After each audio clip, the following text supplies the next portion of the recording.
Bonjour à tous et bienvenue sur Monaco Info. Voici sans plus tarder les titres qui seront développés dans cette édition.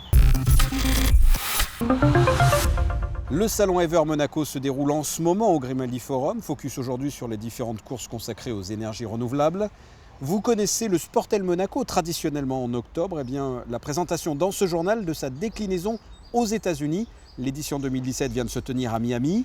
Coup de projecteur aujourd'hui sur l'exposition Design Dialogue 3. Vous allez le voir, les designers italiens sont à l'honneur à la galerie 11 Columbia. Et enfin, retour sur la victoire de Monaco, 78-74 contre Orléans. Match comptant un mardi pour le championnat de Pro A. Je viens de vous le dire dans les titres, suite de notre série de reportages consacrés au salon Ever. Après la visite des stands que vous avez pu découvrir dans une précédente édition, place aujourd'hui aux courses automobiles organisées en marge de ce salon. Reportage. Ils sont partis de Cagnes-sur-Mer dans la matinée de mardi pour traverser plusieurs villes de la Côte d'Azur en économisant au maximum les batteries électriques et en répondant à un questionnaire. Voici le challenge qu'ont relevé les 32 équipages à l'occasion du 3e Riviera Electric Challenge. Ils seront arrivés quelques heures plus tard dans l'après-midi aux alentours de 15h, les uns après les autres sur le parvis du Grimaldi Forum. Nous sommes partis de Cagnes-sur-Mer ce matin et donc nous avons suivi un itinéraire qui nous avait été indiqué. Bon, c'est un petit peu écarté, on s'est perdu à un certain moment, mais bon, avec l'excellent copilote que j'avais, nous avons récupéré la route sans problème. Et voilà, c'est une très belle expérience, on a passé une très bonne journée. Il faut répondre à des questions très techniques, mais j'avais ma copilote qui était experte aussi dans ces questions très pointues. Mais je pense que globalement, ça a été une belle journée pour tout le monde. Quel type de questions il y Alors avait ? par exemple, le nombre de réverbères à Beaulieu qui avaient été équipés de LED, ensuite combien d'énergie voltaïque Saint-Laurent-du-Var acheté par rapport à sa consommation d'énergie, qu'est-ce qu'on avait, le nom de l'aspirateur à déchets, voilà, enfin c'était de tout type. Assez pointu quand même, assez parfois pointu, comme question, oui c'est vrai. Oui. Et après calcul, c'est justement l'équipage féminin de la mairie de Monaco qui remporte cette édition. C'est vous.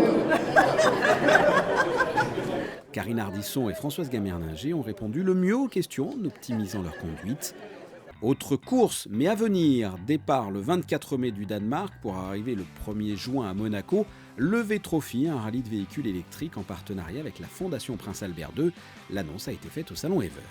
Ce marathon électrique, nous l'accueillons à Monaco depuis 4 ou 5 ans maintenant.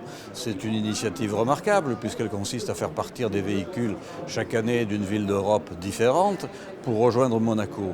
Ça prouve la fiabilité, ça prouve le rayon d'action des véhicules électriques. Donc c'est normal qu'on encourage ce genre d'initiative et qu'on le soutienne fermement. 2500 km à parcourir, 7 pays d'Europe à traverser. Le parrain de cette manifestation, le pilote de Formula I, aux couleurs monégasques Venturi, Stéphane Sarrazin. Il y a 3 ans de ça, j'ai été contacté par Gilles de Pastor pour rouler dans sa voiture, dans son team, Venturi Grand Prix en Formula I. Et j'ai trouvé ça génial, le challenge, le nouveau défi, une nouvelle discipline 100% électrique, propre, dans les plus grandes villes au monde, sur les circuits toujours urbains. Donc j'aime les circuits en ville, comme Monaco qui était vraiment la référence. Et voilà, j'ai de suite accepté. Et petit à petit, je me suis mis dans l'électrique, avec Toyota aussi, puisqu'on a des voitures hybrides aux 24 heures du Mans. Et cette idée d'être le parrain de cette course, de ce rallye en fait, de Copenhague à Monaco, je trouve ça génial pour démontrer que les voitures électriques ont leur place et qu'elles font partie de l'avenir. Ce ne sont pas des voitures de course, en revanche, ils sont bien pratiques. 6 véhicules électriques ont été livrés à la Poste de Monaco par la société Vipost. Ils viennent d'être remis au ministre de l'Équipement, de l'Environnement et de l'Urbanisme, Marie-Pierre Gramaglia, dans le cadre du salon Ever Monaco. C'est une marque de fabrique Made in Monaco ou l'histoire d'une success story depuis quelques années. Le Sportel, traditionnellement organisé en octobre à Monaco, a une déclinaison aux États-Unis. L'édition 2017 vient d'avoir lieu à Miami. Patricia Navarro, Horacio Gacino et Eric Pocoy ont rencontré son directeur général, Laurent Pions. C'est le lieu de rencontre incontournable des leaders dans les domaines de l'industrie du sport et des médias. Le Sportel affiche une réussite qui ne se dément pas depuis près de 27 ans. Chaque année, cette manifestation attire en principauté des professionnels qui se retrouvent autour d'espaces de négociation ou lors de conférences. Et depuis quelques années, le rayonnement de la principauté en la matière s'est étendu jusqu'à Miami, où le Sportel America a vu le jour. L'édition 2017 vient de s'achever et elle a tenu toutes ses promesses.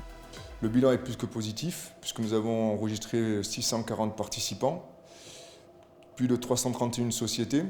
Et le point fort, c'est que nous avons une augmentation de 20% de nouveaux participants, ce qui est très important dans le cadre d'un marché, car ces 20% de nouveaux participants, c'est des opportunités de business pour tous les participants qui sont sur le marché de Sportel.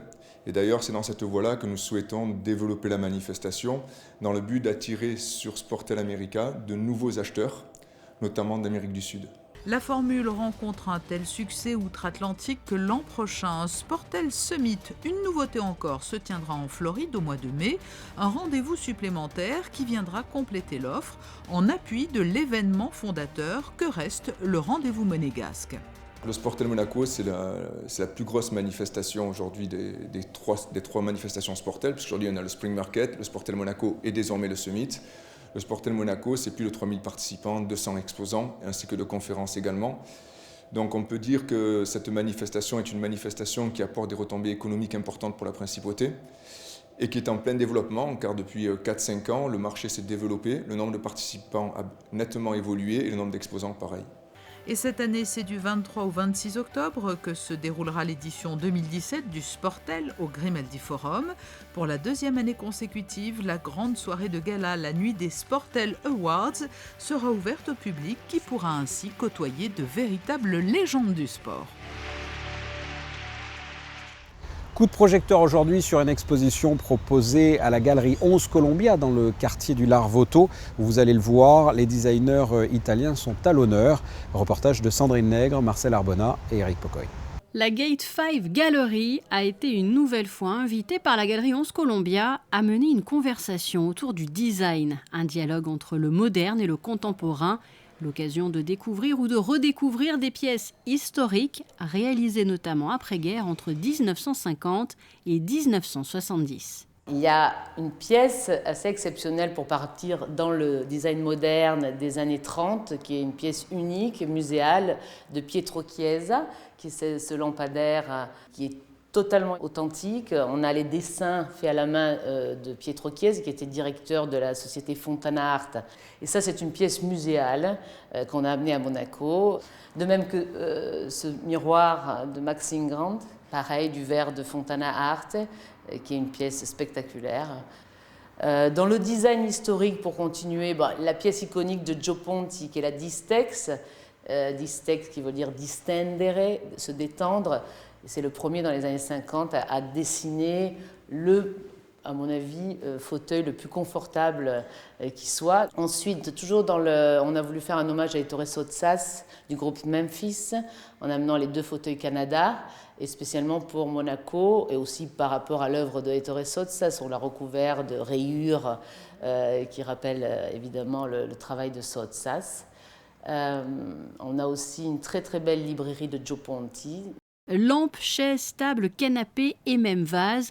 L'objectif de l'exposition est d'offrir une vision du parfait intérieur contemporain avec des pièces vintage de qualité.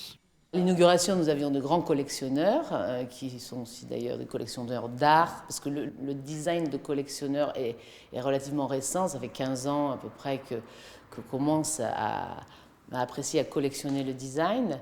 Donc, les gens qui étaient présents et qui ont été intéressés par l'exposition sont évidemment en premier des collectionneurs, mais tous les gens qui sont amants de la beauté de l'objet et de l'histoire de l'objet. Et donc, moi je suis une collectionneur assez jeune, j'ai commencé il y a à peu près 12 ans, mais tout le monde peut apprécier, acheter une pièce quand il en comprend son histoire. Donc, ça s'adresse vraiment à tous les publics. Audace, fantaisie, modernité, en ressortant de la galerie, un sentiment est confirmé.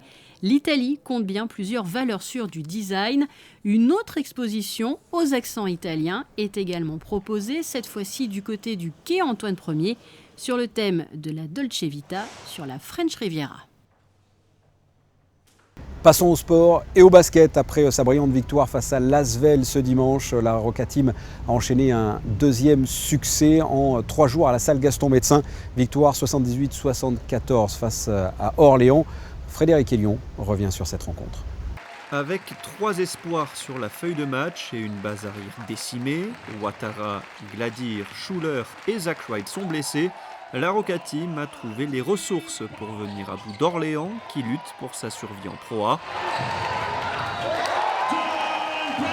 Thomas Géram, le meneur des espoirs, est aligné dans le 5 de départ.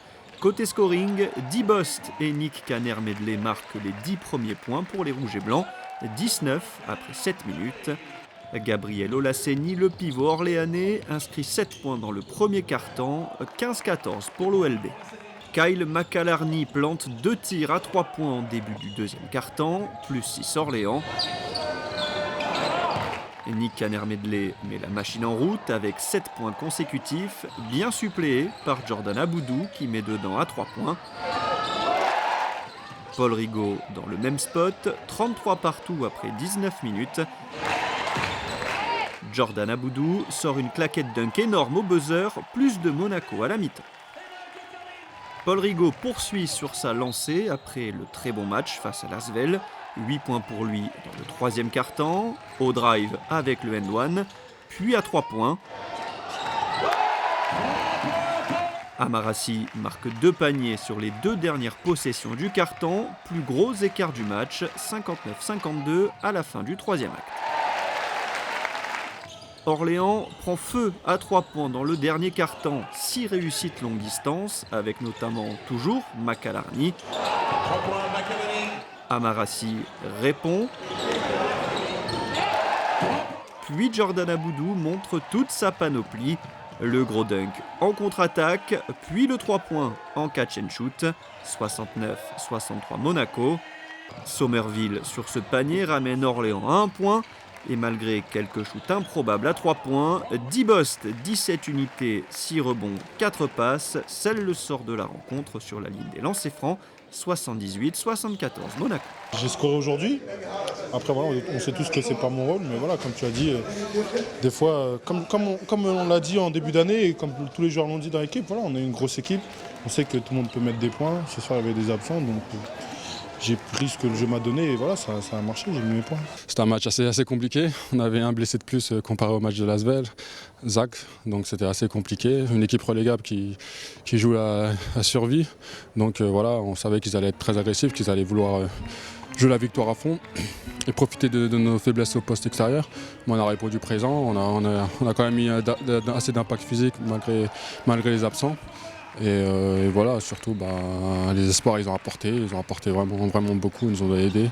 Et le banc, enfin, les joueurs qui jouent un peu moins comme Paul et tout, il a beaucoup apporté et on est vraiment contents. C'est important pour l'équipe de voir qu'on a un fort mental. Il faut garder le respect envers toutes les équipes et jouer jusqu'à la dernière seconde. Et aujourd'hui, ils ont respecté le basket et ils ont joué jusqu'à la dernière seconde. Donc voilà, c'était un match très intense. Les jeunes nous ont bien aidés. Très bien même, je tiens à les féliciter et voilà, comme je l'ai déjà dit, on prend match par match. Aujourd'hui on a gagné, ça fait plaisir pour l'équipe malgré les absents. Justement cette place en play-off elle est déjà sécurisée, maintenant ça va être quoi l'objectif jusqu'à la fin, la sécuriser, la première le plus vite possible, c'est ça? Oui, on est compétitif donc voilà, ça va être de rester à la première place du championnat. On sait que voilà, rien n'est fait encore, comme j'ai dit on va prendre les matchs un par un. Et essayer de gagner tous les matchs jusqu'à la fin de saison. On va sécuriser la première place pour avoir l'avantage du terrain. Si on va jusqu'au bout, c'est important. Ensuite, faut aussi, on a pris un peu d'avance, donc voilà, il faut essayer de se préserver aussi pour la Champions League. Essayer de gérer pour pas qu'on ait de blessés, parce que c'est l'échéance la plus importante pour le moment. Grande victoire de l'AS Monaco ce soir, deuxième victoire de rang. Et avant de clore ce journal, nous avons appris la disparition ce lundi de Carlo Riva, le fondateur de ces bateaux mythiques connus dans le monde entier et qui ont tant servi au cinéma, à ces vedettes en acajou. Carlo Riva s'est éteint ce lundi à l'âge de 95 ans. Sans transition, on passe à la météo. Jeudi, une belle journée avec du soleil, très peu de nuages, les températures sont au-dessus des normales, il fera de 15 à 21 degrés. Vendredi, pas de changement, des douceurs en avance sur le calendrier, les températures sont identiques. Samedi, un peu plus de nuages avec quand même de belles éclaircies, comptées de 14 à 20 degrés. Dimanche, le retour du beau temps et des températures stationnaires. Et enfin, lundi et mardi, même chose, le prolongement de la période de temps sec, les températures varieront de 15 à 21 degrés. Ce journal est terminé, merci de votre fidélité. La suite de vos programmes sur Monaco Info, à très bientôt. Au revoir.